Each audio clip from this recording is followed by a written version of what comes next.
최근에 팝의 황제라고 불렸던 세계적인 가수이죠. 마이클 잭슨. 마이클 잭슨에 대한 영화가 개봉됐다고 하더라고요.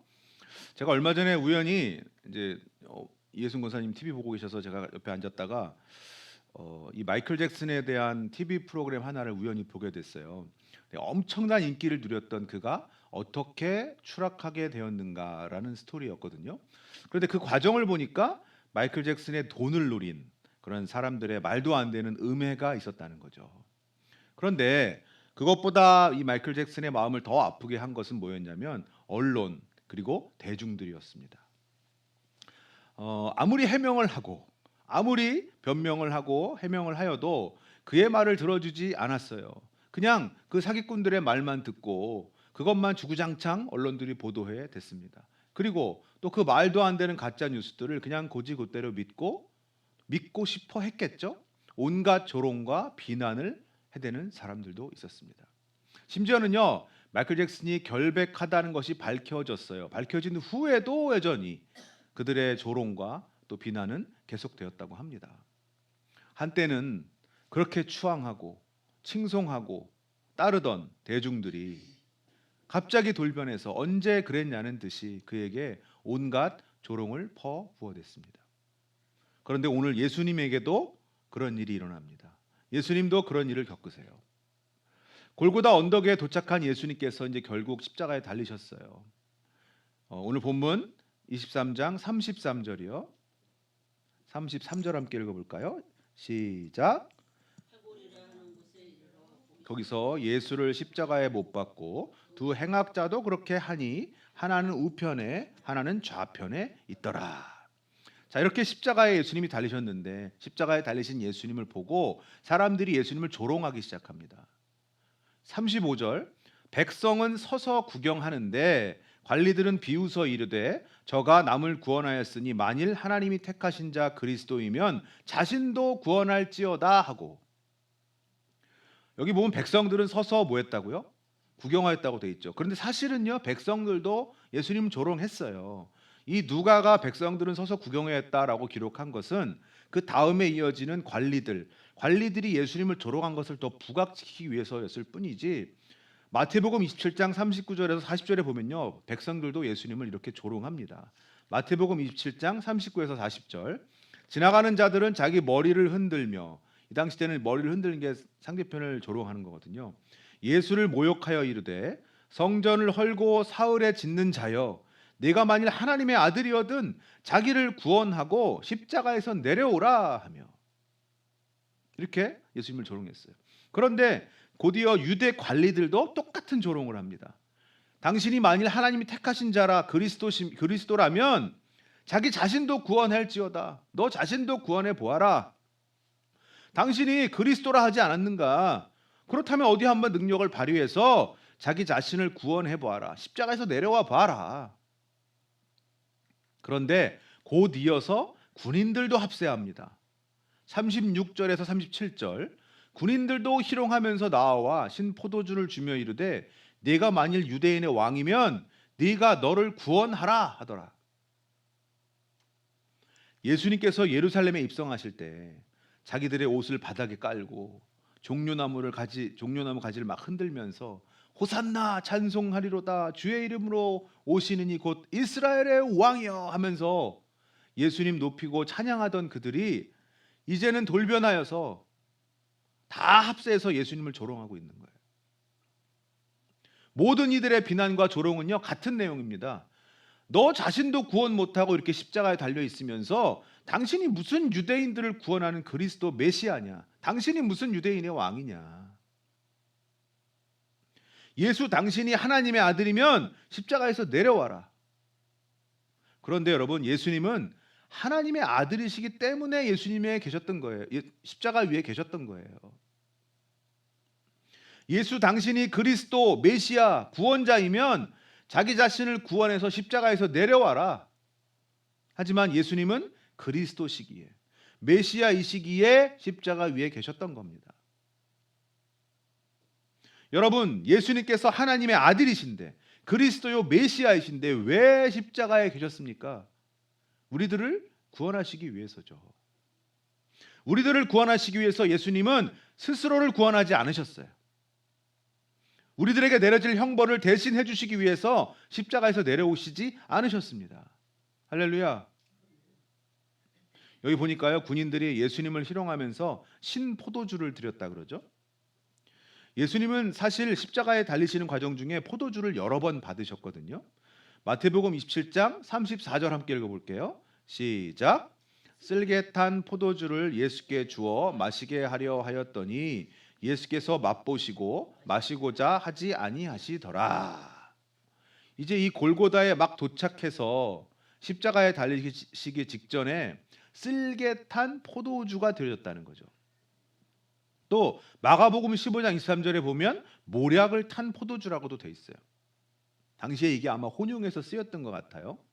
여러분, 이 쓸개를 오랫동안 담궈뒀던 이 포도주는 쓴맛도 강하고 마취 성분이 있었다 그래요. 모략 역시 같은 효과고요. 그래서 이것은 죄수에게 주어지는 그나마의 자비인 거예요. 십자가 처형의 고통을 조금이나마 경감해 주고자 하는 거죠. 참 아이러니하지 않습니까, 여러분? 죽기 직전까지 가장 큰 고통을 주기 위해서 고안해낸 십자가 형벌인데 그 직전에 그것을 경감해주는, 조금이라도 경감해주는 걸 준다는 게 좀 아이러니하죠. 그런데 예수님께서 이 포도주를 거부하셨어요. 다른 처형자들이라면 더 달라고, 더 강한 거 없냐고 막 그랬을지 모르는데 예수님은 조금도 그 고통을 경감하고자 하지 않으셨다는 거예요. 우리들을 위해서 그 끔찍한 고통을 온전히 다 겪으시고자 하신 거죠. 이사야서 53장 5절, 그가 찔림은 우리의 허물 때문이요 그가 상함은 우리의 죄악 때문이라. 그가 징계를 받음으로 우리는 평화를 누리고 그가 채찍에 맞음으로 우리는 나음을 받았도다. 예수님께서 고통받으심으로 우리의 고통이 해결됐어요. 예수님께서 우리를 대신해서 징계를 받으심으로 우리에게는 평화가 주어졌어요. 6절, 우리는 다 양 같아서 그릇 행하여 각기 제 갈 길로 갔거늘 여호와께서는 우리 모두의 죄악을 그에게 담당시키셨도다. 예수님께서 스스로를 구원하지 않으시고 십자가에서 내려오지 않으시고 거기 계셨기 때문에 우리가 속죄함을 얻었어요. 여러분, 예수님은 죄가 없으신 분인데 우리 죄 때문에 거기 십자가 위에 계셨던 거예요. 할렐루야. 이 병사들은 예수님을 조롱하기만 한 것이 아닙니다. 34절 말씀 볼까요? 34절 시작. 이에 예수께서 이르시되 아버지 저들을 사하여 주옵소서 자기들이 하는 것을 알지 못함이니이다 하시더라. 그들이 그의 옷을 나눠 제비 뽑을세. 군인들이 예수님 옷을 제비 뽑았대요. 이것에 대해서 이제 요한복음이 조금 더 자세하게 기록하고 있는데요. 요한복음 19장 23에서 24절, 군인들이 예수를 십자가에 못 박고 그의 옷을 취하여 네 깃에 나눠 각각 한 깃씩 얻고 속옷도 취하니 이 속옷은 호지 아니하고 위에서부터 통으로 짠 것이라. 군인들이 서로 말하되 이것을 찢지 말고 누가 얻나 제비 뽑자 하니. 여러분, 여기서 옷이라고 나오는 게 복수형이에요. 단지 옷 한 벌을 의미하는 게 아니라는 거죠. 당시에 사람들이 당시 사람들이 입고 막 걸치던 것들, 즉 옷, 신발, 두건, 허리띠 이런 걸 다 의미하는 거거든요. 당시에 로마 군대는 4명이 한 조였습니다. 4인 1조. 그래서 예수님의 옷가지들을 넷으로 나누어서 한 개씩 가져갔다는 거예요. 그런데 예수님이 입고 계시던 속옷이 있었어요. 여러분, 여기 속옷은 지금의 속옷하고는 다른 겁니다. 이게 속옷이거든요. 그냥 일반적인 서민들이 입던 옷을 속옷이라 불렀어요. 이 옷은 통으로 이렇게 되어 있는 옷이라서 넷이서 나눠 가질 수가 없습니다. 그래서 어떻게 했다고요? 제비 뽑기를 했다는 거예요. 다 나눠 가진 후에 마지막으로 속옷은 제비 뽑기를 했다는 거죠. 여러분, 로마 병사들이 예수님으로부터 가져갈 수 있었던 것은 겨우 옷가지들 뿐이었어요. 하지만 우리는 예수님으로부터 구원을 받았어요. 천국으로 받았어요.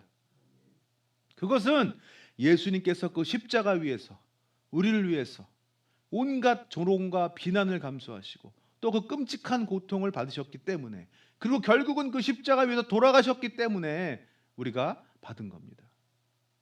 예수님께서 스스로를 구원하지 않으시고 십자가에서 내려오지 않으셨기 때문이죠.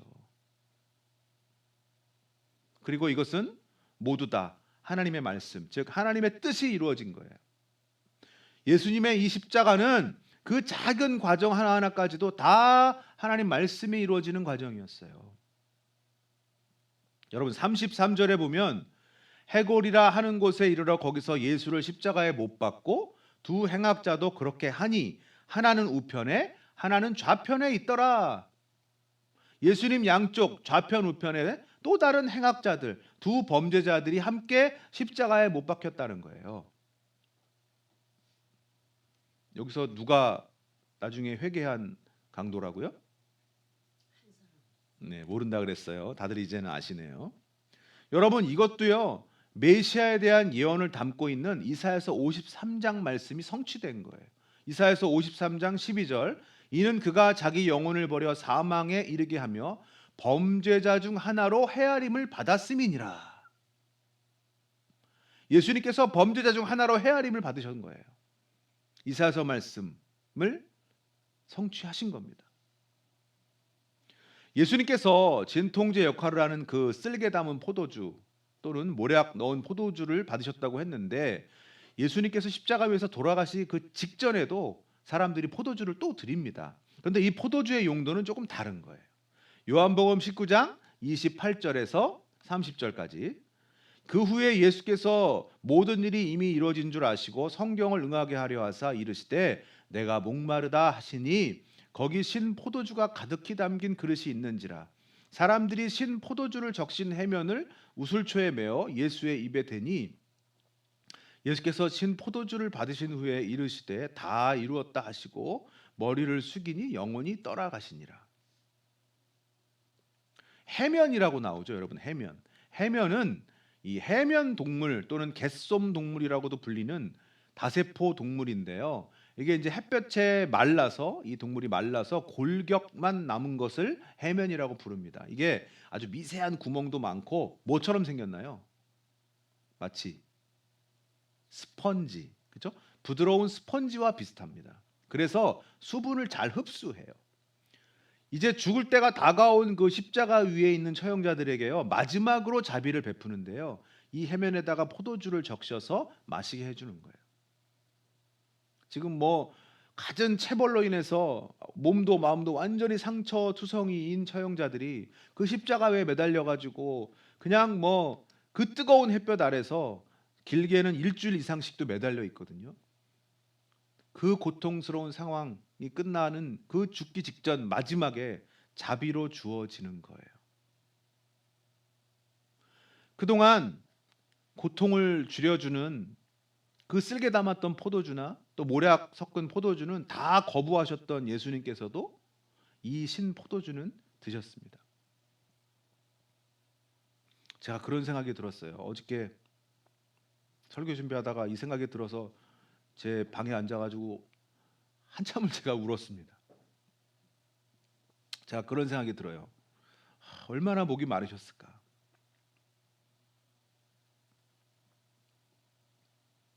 얼마나 목이 마르셨으면 이거는 드셨을까. 그런 생각이 드는데 제가 막 눈물이 나더라고요. 어제도. 예수님께서 이 마지막 포도주 한 모금 드시고는요. 다 이루어졌다. 다 이루었다 하시고 결국은 돌아가세요.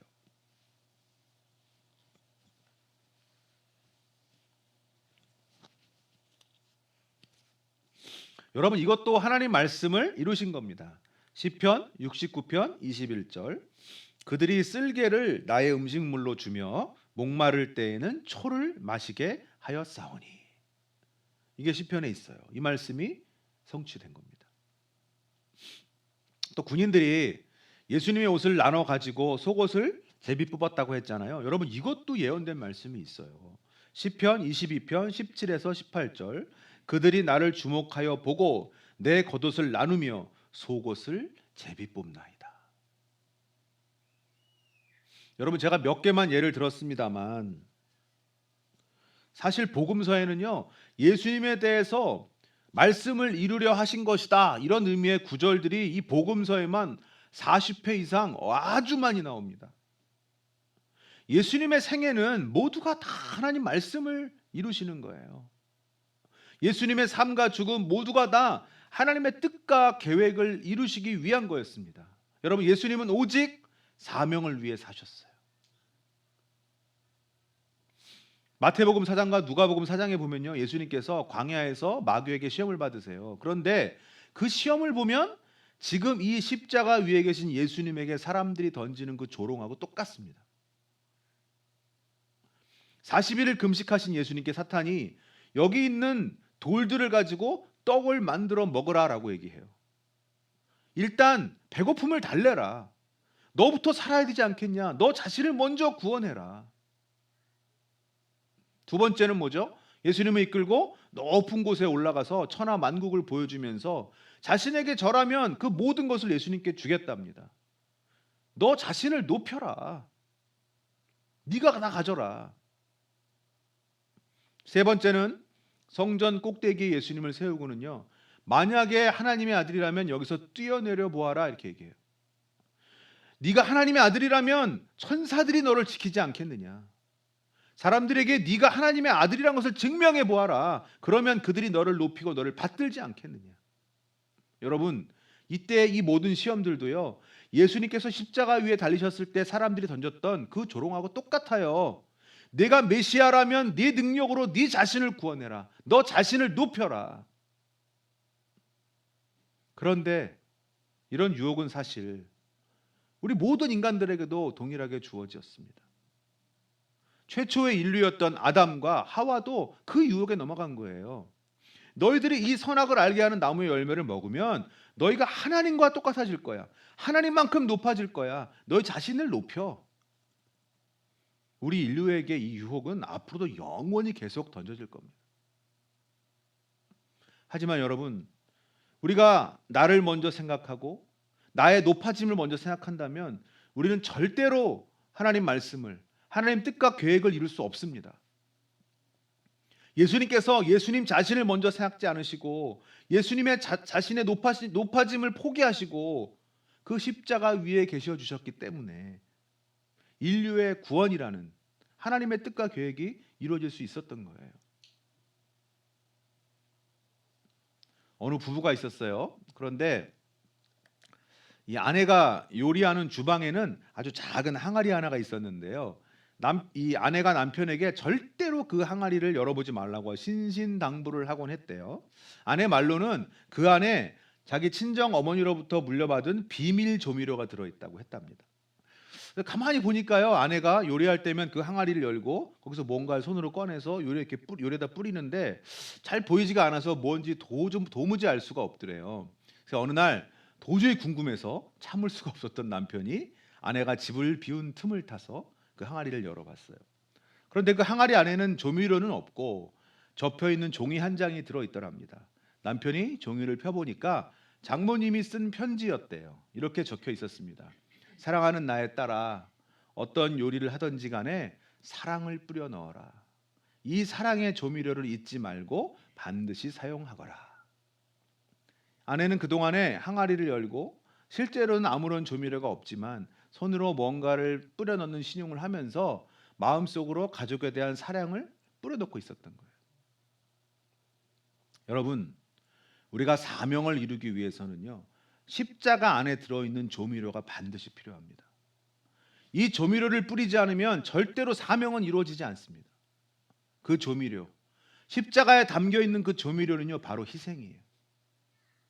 나보다 남을 더 위하는 희생, 나의 유익보다 다른 사람의 유익을 더 우선하는 희생, 내가 좀 손해보더라도, 내가 더 많이 누리지 못하더라도 공동체에 양보하는 희생, 그 희생 조미료가 있어야 하나님의 뜻과 계획이 나를 통해서 이루어집니다.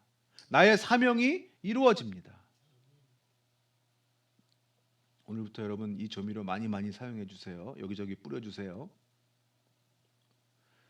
제가 이것을 영상을 보여드릴 수는 없는데요. 어느 나라에서 열리는 축제입니다. 그런데 그 축제에서는요, 그 해에 지원한 사람이 십자가를 지고 갑니다. 그러면 주변에서 막 그 사람을 때려요. 예수님께 가 있던 채찍질처럼. 그리고 이제 어느 곳에 도착하면 그 사람을 실제로 십자가에 못 박습니다. 양 손바닥에 못을 박고 양 발에 못을 박아요. 물론 뭐 못 박았다가 금방 내려서 얼른 병원에 데려간다고는 합니다만 여러분 그래도 얼마나 아프겠어요. 그 영상을 보면 그 지원자가 고통스러워서 소리를 막 지르는데 그래도 그 사람은 그것을 영광으로 여긴다고 합니다.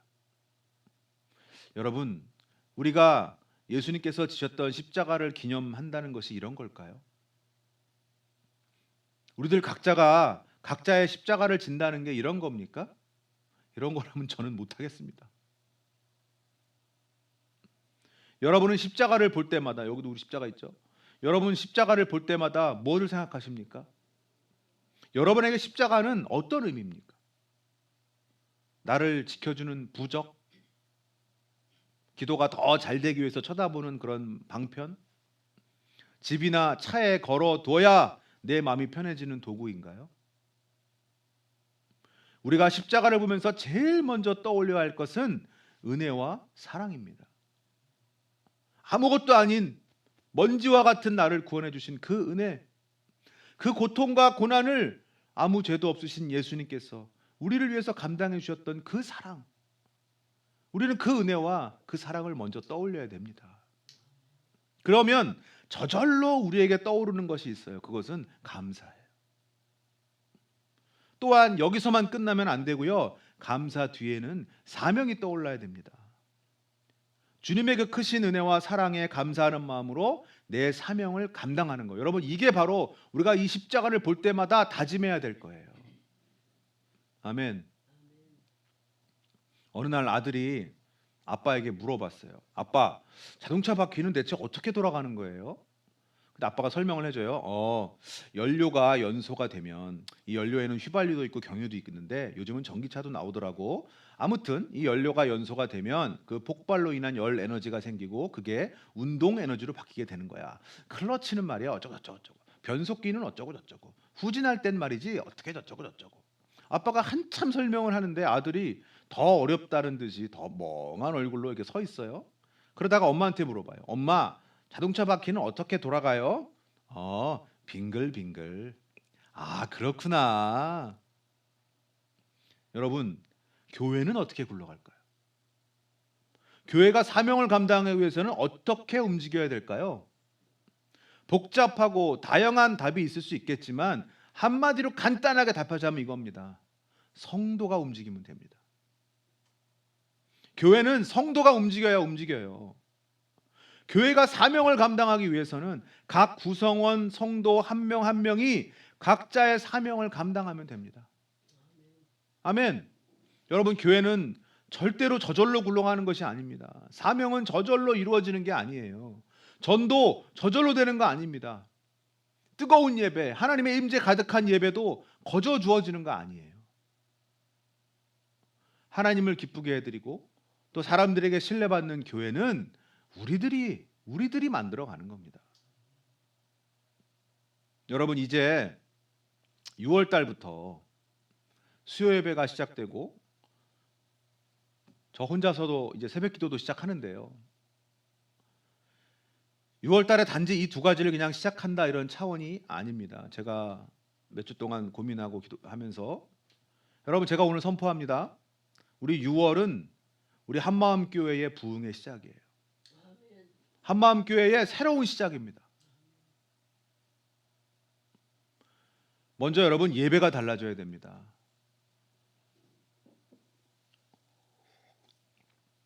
여러분이 듣기에 이제 거북할 내용도 있을지 모르겠어요. 여러분 예배가 달라져야 됩니다. 질문입니다. 예배는 여러분 누가 받으시는 거죠? 하나님이십니다. 그런데 우리가 마치 공연을 보러 온 관객처럼 예배드려서야 되겠습니까? 비유하자면 관객은 오직 하나님 한 분이시고 우리는 모두 다 그 공연의 배우들이에요. 여러분이 만약에 공연을 보러 갔는데 배우들이 공연하다 말고 무대 위에서 막 자기들끼리 잡담을 한다거나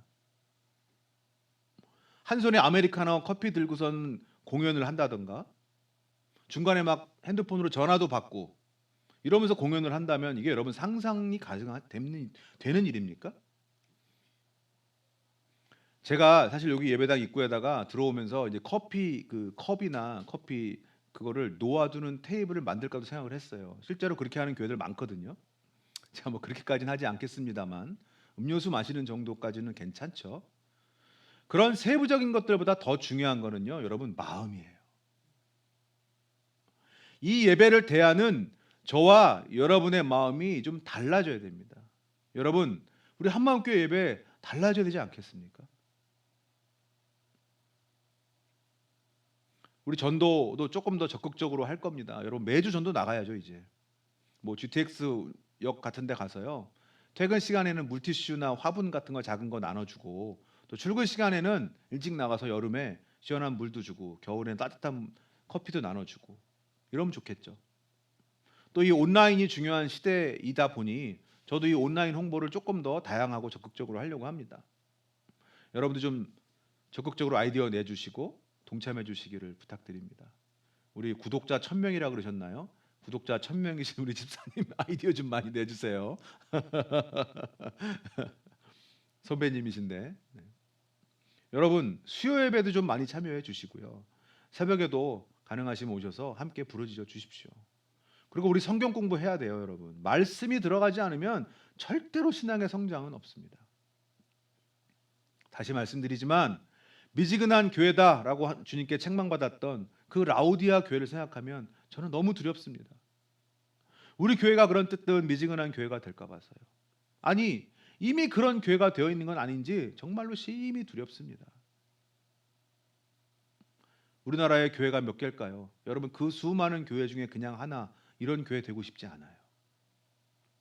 사랑하는 한마음교회 성도 여러분, 우리 열정을 회복합시다. 뜨거움을 좀 채웁시다. 그리고 좀 귀찮지만 개인적으로 할 일 많지만 기도와 말씀에 더욱 시간을 좀 할애해 주십시오. 전도에 동참해 주십시오. 예배에 더욱 진지하게 임해 주십시오. 그래서 우리 교회가 6월 이전과 6월 이후가 완전히 다른 교회가 되기를 소망합니다. 다른 사람이 하겠지가 아니고 내가 해야지. 사명을 위해 하나님의 뜻과 계획을 위해서 온전히 자신의 삶을 다 부어드렸던 그 예수님처럼 우리에게 주신 사명을 위해서 우리를 통해 이루실 그 뜻과 계획을 위해서 우리 모두 한 마음으로 달려가기를 소망합니다. 아멘. 기도하겠습니다.